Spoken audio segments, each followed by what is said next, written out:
I'm about to teach you guys my tricks to contouring and highlighting right now to make your face look like you lost 5 pounds in it, but you don't have a lot of makeup on. So get ready.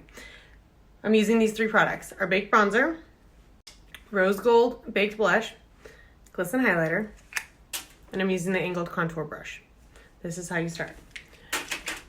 First, Baked Bronzer. Softly put a little bit on the tip of the brush. I like to dust it off a little bit first. You want to start at the highest point of your cheekbone, pretty much where kind of the top of your ear hits your cheekbone. That's where you want it to be the darkest.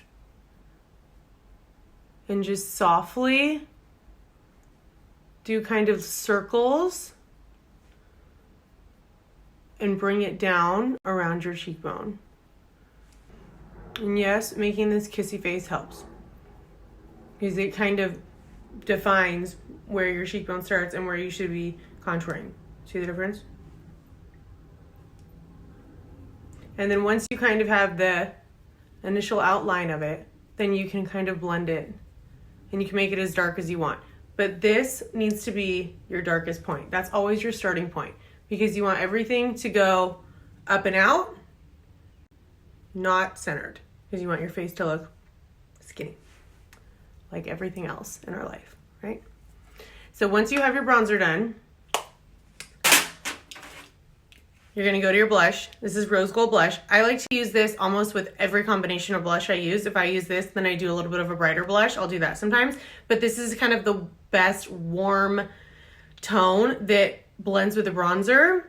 So with your blush, the same thing, just a dab on the brush. A little bit goes a long way. I kind of tap it off a little bit.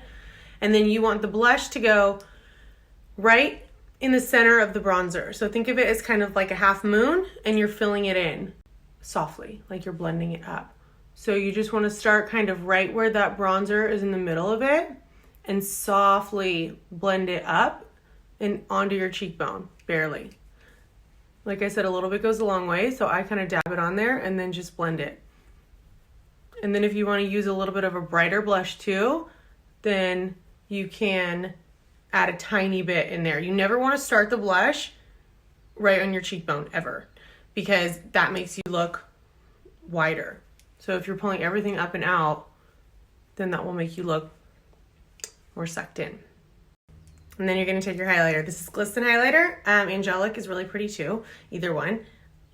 Just a dab on the end. I like to use a clean brush. I have a separate brush for my highlighters. I mean, you can just kind of clean it as you go, but it's just easier.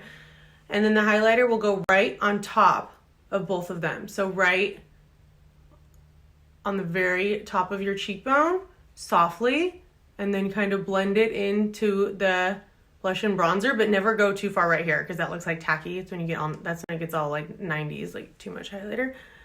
And then I like to do a little bit on the edge of my nose and just kind of softly blend it up. That's all. Boring? Beautiful.